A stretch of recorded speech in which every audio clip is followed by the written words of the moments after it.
Petugas gabungan Basarnas, Damkar, dan warga akhirnya menemukan jasad korban bernama Khaira Salma, berumur 3 tahun di aliran Kali Cirarap di Curug, Kabupaten Tangerang, Banten.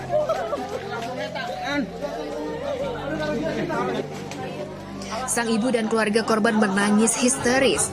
Mereka tidak menyangka anggota keluarganya ditemukan sudah meninggal. Sebelumnya, korban diajak memancing oleh sang ayah di aliran Kali Cirarap. Sang ayah diduga juga terjatuh ke aliran kali saat mencoba untuk menolong anaknya. Namun naas, sang ayah pun ikut tenggelam.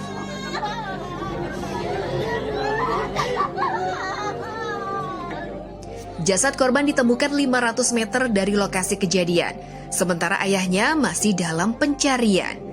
Pihak keluarga korban dan polisi sepakat tidak dilakukan autopsi. Jenazah pun dibawa ke rumah duka untuk disemayamkan.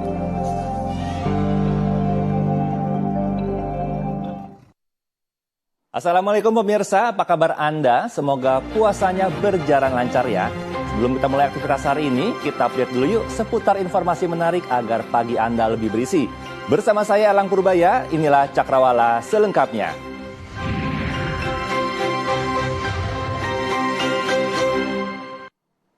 Kecelakaan antara kereta api dan sebuah minibus kembali terjadi di perlintasan kereta api tanpa palang pintu di Kota Tebing Tinggi, Sumatera Utara. Kejadian ini menyebabkan seorang ibu dan anaknya yang berada di dalam minibus tewas.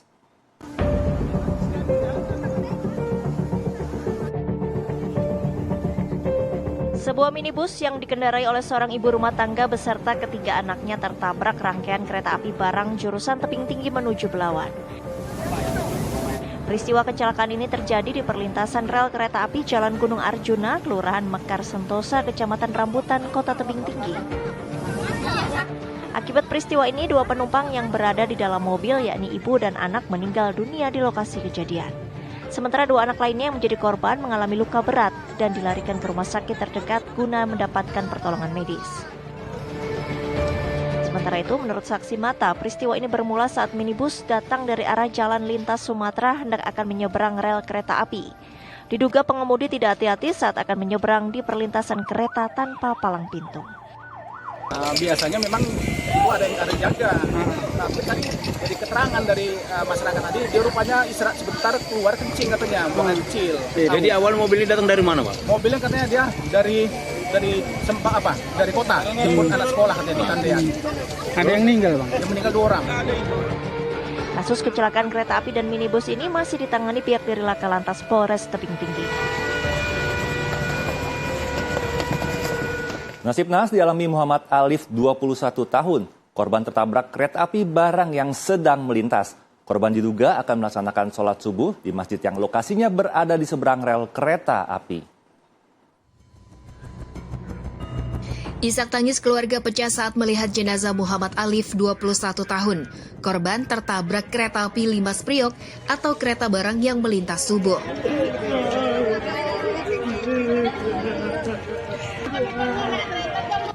Korban yang ditemukan oleh petugas kereta api menerima laporan dari Masidis jika telah menabrak orang di Jalan Tambak Mayor Utara, Kota Surabaya. Petugas kereta bergerak menyisir lokasi dan menemukan jenazah korban bersimbah darah di pinggir rel kereta. Sidin, salah satu warga, menjelaskan jika korban setiap akhir pekan tidur di rumah neneknya di Jalan Tambak Mayor Utara, Kota Surabaya. Sidin dan warga baru mengetahui ada korban saat ada petugas security kereta api melakukan pengecekan lokasi kejadian. Sontak, hal tersebut membuat Sidin dan warga sekitar heboh dengan penemuan korban laka kereta api. Warga sampai berkumpul di sekitar lokasi untuk melihat kondisi jenazah. Korban sendiri dievakuasi ke RSUD Dr. Sutomo Surabaya guna dilakukan visum dan penyelidikan lebih lanjut. Jika ada sholat tarawih tercepat, maka di Magetan, Jawa Timur ada jamaah sholat tarawih terlama lebih dari 8 jam dengan bacaan 30 juz Al-Quran khatam dalam waktu 1 malam. Bahkan kini pengikutnya semakin bertambah hingga dari luar negeri.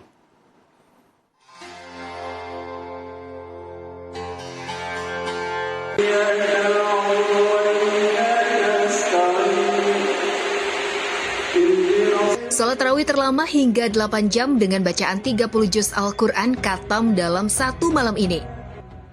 Digelar oleh ratusan santri dan santriwati di Pondok Pesantren Al-Fatah di Desa Temboro, Kecamatan Karas, Kabupaten Magetan.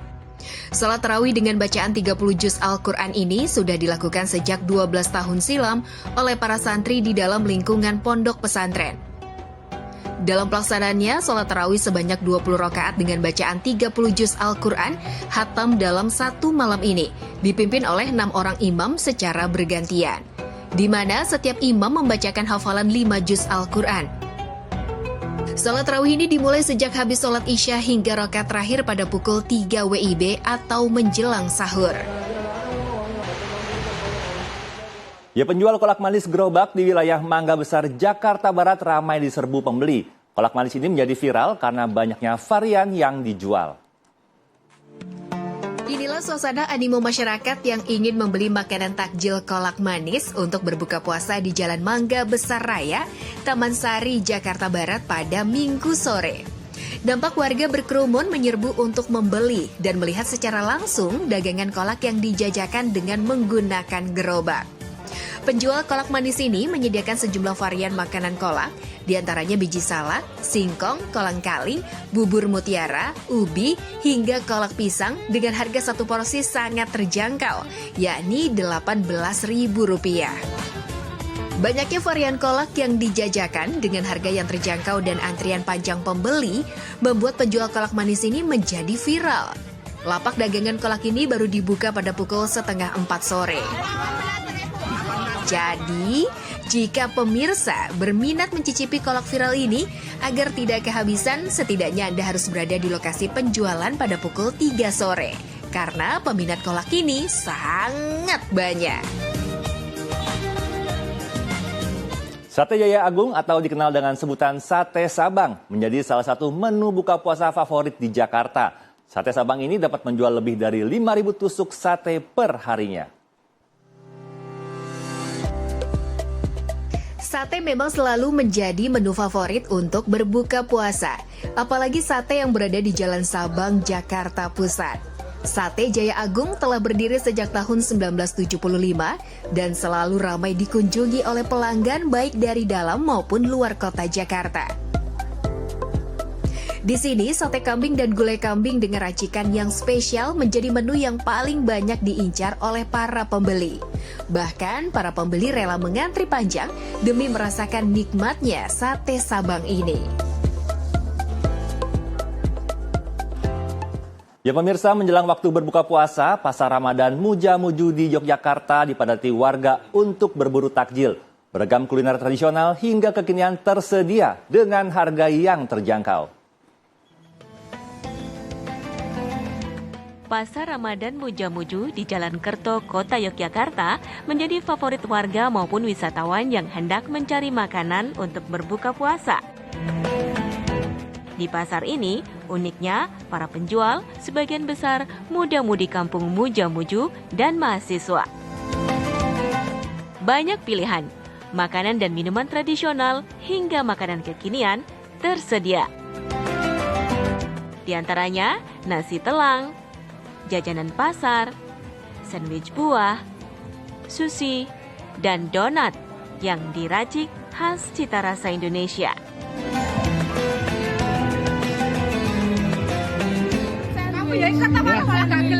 Fruit sandwich. Oke, bahannya apa aja? Ada whipped cream, terus pakai buah-buahan. Oh gitu. Sama roti. Rasanya kalau untuk puasa cocok nggak ini? Iya, soalnya kan segar kan nanti kalau apalagi kalau mau beli apalagi Maria. Dijual berapaan? 13.000 ya? Sementara, alasan warga berburu takjil di Pasar Mujamuju karena menawarkan harga yang murah meriah dengan rasa yang menggugah selera. Mbak, kenapa milih berkunjung ke Mujamuju ini, Mbak? Memang Tinggal di sini ya, Mbak? Baru pertama ada atau kayaknya baru pertama sih. Ini baru tinggal di sini juga. harapannya apa, Mbak? Harapannya semoga tiap Ramadan ada. Selain kuliner, Di Pasar Ramadan Muja-Muju juga menjual berbagai produk UMKM seperti kerajinan kreatif hingga buku anak. Pasar Ramadan juga menampilkan beragam seni tradisional bernuansa Islami.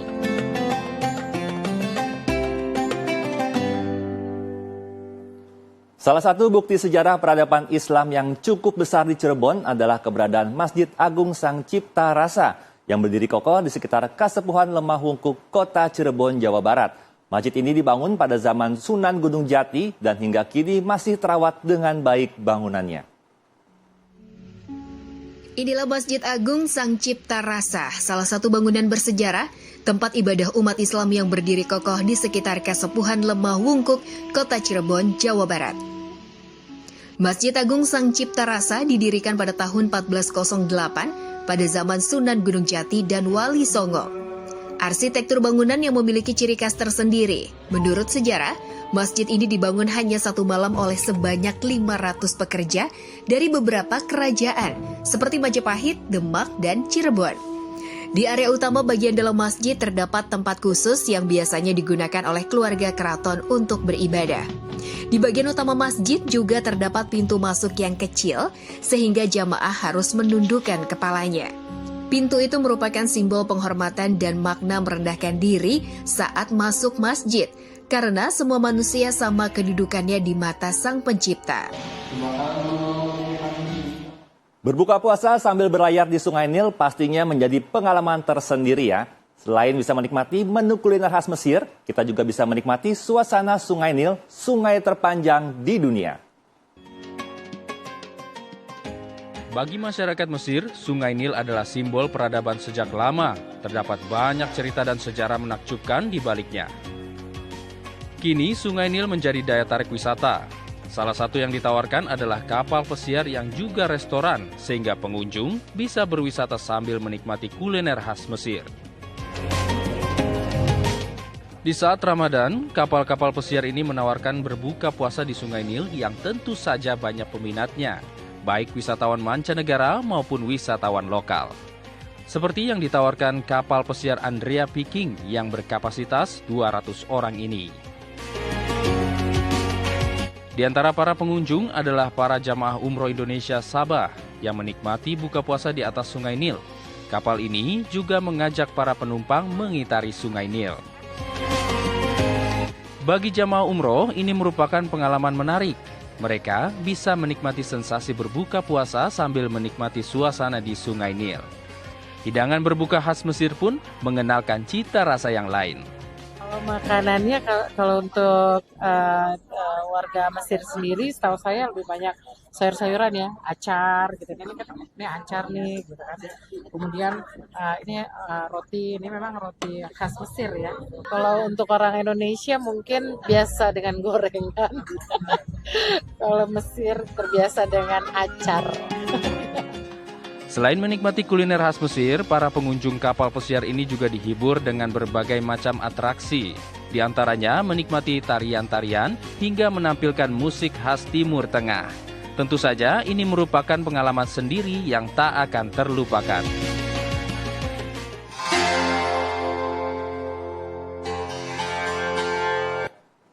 Ratusan warga antre berdesakan untuk mendapat sedekah dari seorang pengusaha di sebuah desa di Jombang, Jawa Timur. Sedekah tahunan setiap Ramadan kali ini berisi uang tunai, nasi kotak, beras, minyak goreng, hingga ikan lele.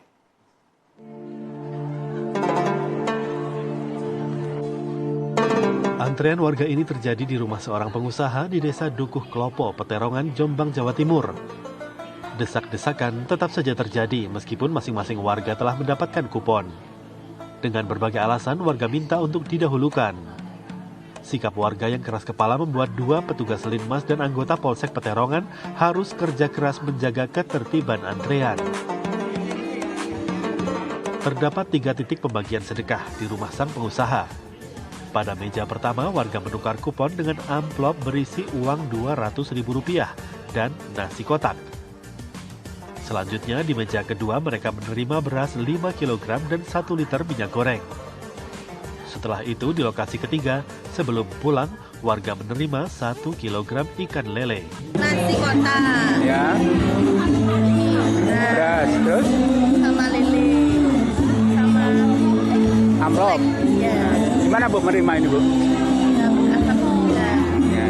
Memang beras saat ini harganya mahal Bu. Enggak, 14.500. Jadi dengan bantuan ini juga membantu Bu. Bagi pengusaha, sedekah kepada sesama menjadi cara untuk mendapat berkah karunia bulan Ramadan. Tahun ini sebanyak 400 paket sedekah dibagikan kepada warga sekitar yang membutuhkan. Mumpung ini bulan Ramadan, silaturahmi itu kami sertakan dengan berbagi. Apa yang kami miliki, apa yang biasa kami nikmati setiap hari, bisa kami bagi dengan tetangga-tetangga yang notabene mereka juga adalah saudara kami. Setelah membagikan 400 paket sedekah Ramadan, rencananya pengusaha masih akan membagi zakat tijaroh yang dilangsungkan mendekati Hari Raya Idul Fitri. Warga heboh ada buaya di Kali Cengkareng. Selengkapnya sesaat lagi, tetap di Cakrawala. Terima kasih Anda masih bersama kami di Cakrawala. Pemirsa, sebuah video merekam kemunculan dua buaya di aliran Kali Cengkareng Drain, Kapuk, Jakarta Utara. Warga mengaku resah jika tiba-tiba air kali naik.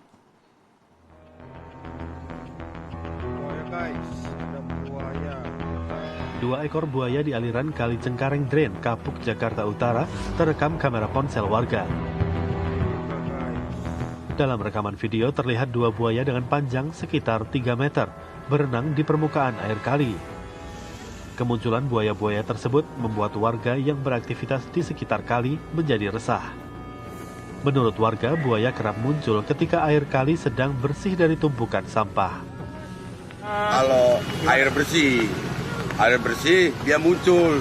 Area yang satu sono, area yang satu ke sono. Gede nggak Pak buaya? Oh ya lumayan. Itu emang sering dilihat sini Pak? Ya sering. Udah bilang lagi tuh, nggak tahu kemana tuh. Hingga saat ini belum ada lagi? Belum. Kalau airnya bersih dia pasti muncul lagi dia tuh. Itu anaknya tuh Gede bang itu. Berapa meter kisaran? Ya biasa 3 meter lah. Yang muara atau apa? Ya kali yang dari Kapuk Pik di sono, pas jembatan itu tuh tol, biasanya di situ. Berarti langsung laut ya? Iya. Resah nggak sih Pak? Hah? Takut nggak sih? Ya takut lah. Kalau ibaratnya kalau naik airnya. Warga berharap petugas terkait dapat segera memindahkan buaya ke penangkaran agar tidak membahayakan. Seekor harimau Sumatera yang dalam sepekan terakhir menerkam 2 warga Langkat, Sumatera Utara berhasil ditangkap tim gabungan BKSDA, Taman Nasional Gunung Luser, dan Kementerian Kehutanan. Nama harimau tersebut adalah Beru Situtung.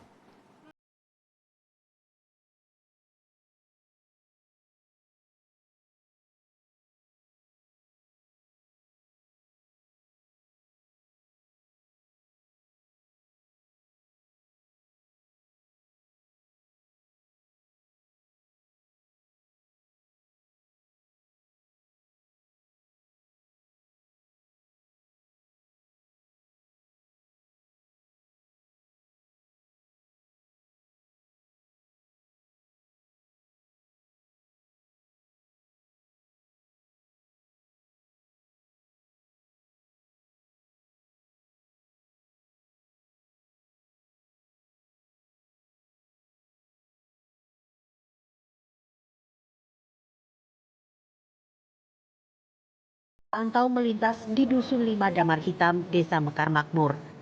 Tim pun langsung melepaskan tembakan bius. Harimau ini teridentifikasi sebagai Beru Situtung dari kalung yang dipasangkan petugas saat ia dilepas liarkan petugas KLHK pada 6 Maret. Sedangkan satu lagi harimau yang dilepas liarkan saat itu bernama Ambar Goldsmith sudah masuk ke hutan. Beru kini diamankan di kantor BKSDA. Ia sebelumnya menyerang seorang warga bernama Jeremia pada hari Senin saat Jeremia memanen cabai.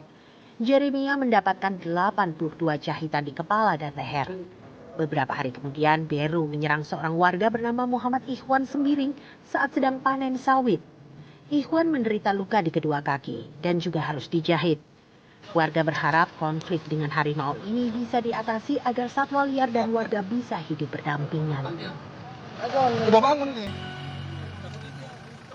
Jonathan Christie tampil sebagai juara All England 2024, mengalahkan rekannya Anthony Sinisuka Ginting straight game lewat penampilan yang telaten. Berita ini sekaligus menutup perjumpaan kita pagi ini. Saya Alang Purbaya pamit undur diri. Selamat beraktivitas, tetap semangat, sampai jumpa dan wassalamualaikum.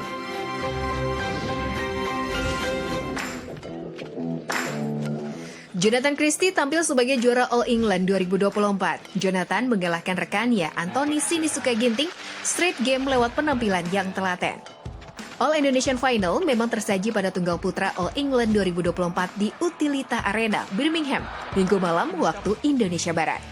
Ginting menjaga momentumnya di game pertama hingga selisih 2 poin di kedudukan 15-17. Tapi smash Jonathan menghentikannya dan menjadi pijakan untuk merebut 3 poin yang mengamankan game pertama.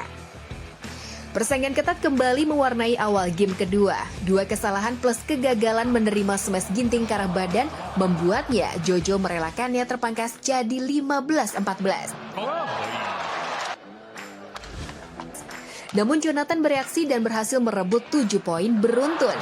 Jonathan menang 2 game langsung atas Ginting 21-15 dan 21-14 dalam tempo 55 menit. Sekaligus memastikannya menjadi juara All England 2024.